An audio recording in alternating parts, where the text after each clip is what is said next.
It's also a founding violence against the Africans who were brought here in slaves who built this country. And yes, this country was built on slave labor. It's a founding violence against women. It's a founding violence against most of the white men who were here, who were also, at best, indentured servants. Right?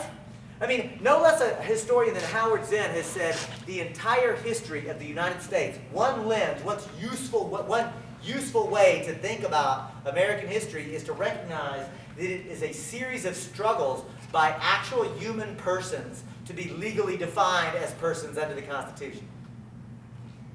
Now, some people may say, okay, Cobb, you have a scathing indictment against world history and imperialism, but the Africa Trading Company exists no more. And you may have a scathing indictment about the founding of this country, but slavery is over, women can vote. Get over yourself. Everything's fine now. And I say, au contraire, mon frère. No, because now I think it's time for us to reintroduce the corporation into this framework. Does anybody know what it takes to actually create a corporation today? Not during the Roman Republican times, not whenever the king just issued it with the royal charter. What does it take in Florida today to start a corporation? $150. You know what? I heard $125. This man's a lawyer. How much is it, sir? What's the $150. He says, and you see that? He says it was so smugly that there is no doubt that this man is probably right. $150. I'm going to go with $150. And of course, you have to have your I's dotted and your T's crossed.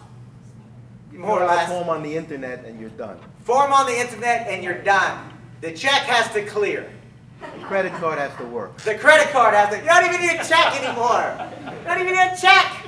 You don't even have to wait. The Secretary of State will issue it right away. By the way, assuming that all of your electronic I's are dotted and your electronic T's are crossed, how long can that corporation last? Forever. Forever!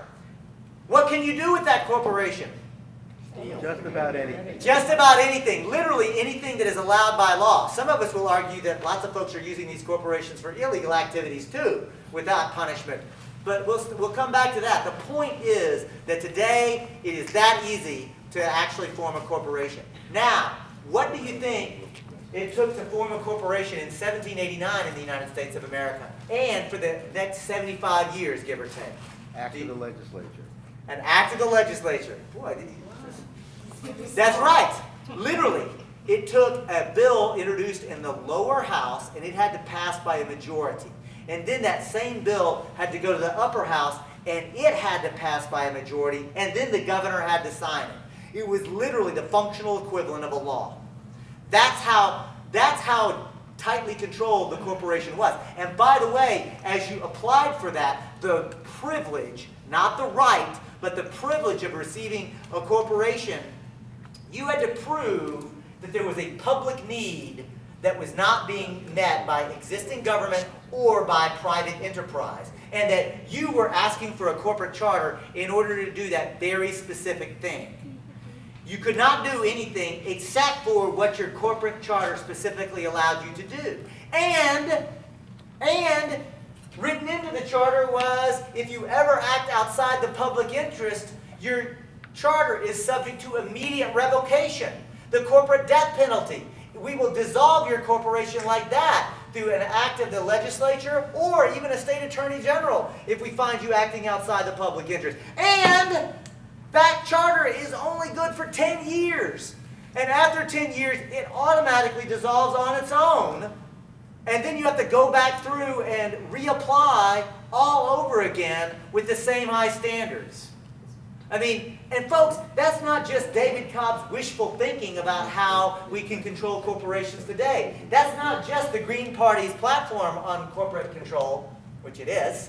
And I would encourage you, if you're in the Democratic Party, maybe you might want to take some of these ideas to your county party and say, here's some ideas that we might, like, progressive Democrats, please do steal ideas for the Green Party's platform. Just putting that out there. Planting seeds.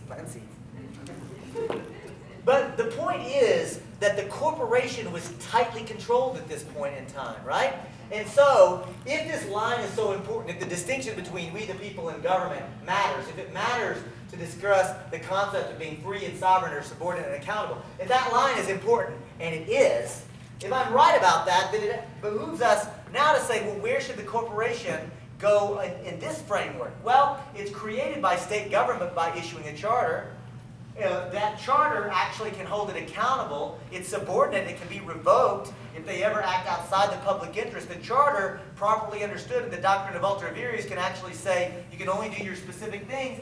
The point I'm making is this, that even though the corporation actually does have individual investors, as an entity, the corporation, properly understood, needs to be on this side of the line. And so, ladies and gentlemen, the punchline is, when the unelected and unaccountable courts say, no, a corporation is a person with constitutional rights, it perverts the entire framework of the constitutional republic. It makes it, yes, this is it. It makes it impossible for we the people to govern ourselves. Because I really want to make it clear here, folks, corporate personhood is not just something for the lawyers to concern ourselves with.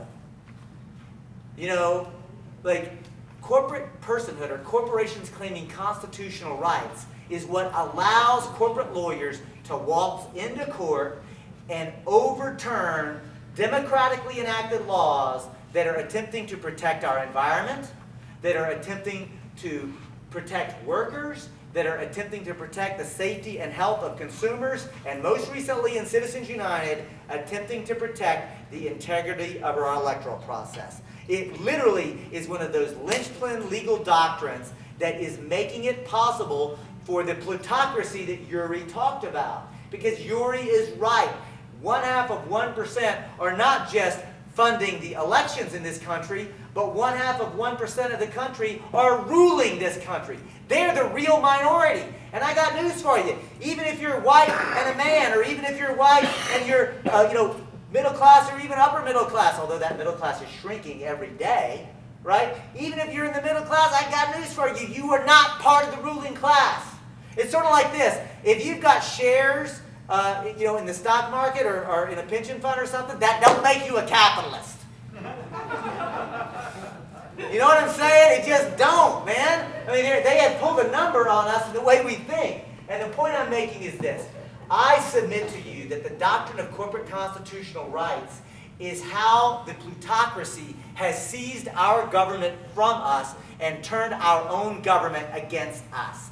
And if that's not bad enough, then when we try to go into courts, they will go into courts and turn our legal system against us. And it's time for us to say, ya basta, enough already. It's time for us to get up off our knees, stand up, put our shoulders back, chin up, look at corporate America in the eye and say, you're done. And so, we at Move to Amend are saying, we need a movement in this country. And that movement needs Democrats and Greens and Independents, and hold on to your hat, it needs Republicans.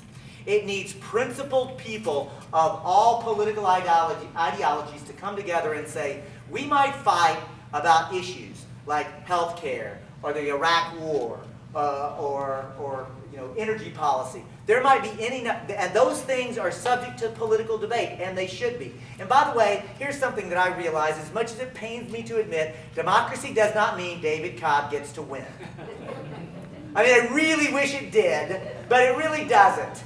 It doesn't even mean that progressives get to win. Although, isn't it interesting, poll after poll after poll shows that the majority of Americans agree with us on progressive policies. Why don't we actually have progressive policies then? Because of the plutocracy. Right? I mean, for me, I'm totally serious about this. Once I kind of understood how all of this operated and the intersections between racism and sexism and classism and how the legal system went, I was ruined as a lawyer. I could no longer go into court and actually argue for justice for my clients, even though occasionally with the right fact pattern and a little bit of luck I might actually get some justice. What I realized is this whole thing stinks. The whole thing is stacked against us. We need a movement in this country that will not only amend the Constitution, but I want to be very clear about this, folks. We're actually saying we need a deep movement in this country for democracy. We need the people of this country to collectively begin to act together and act as if we're sovereign. Because if we think that we're sovereign, if we speak as if we're sovereign, if we act as if we're sovereign, you know what will happen? We'll be sovereign. Thank you so much for coming out, and let's take some questions. Peace.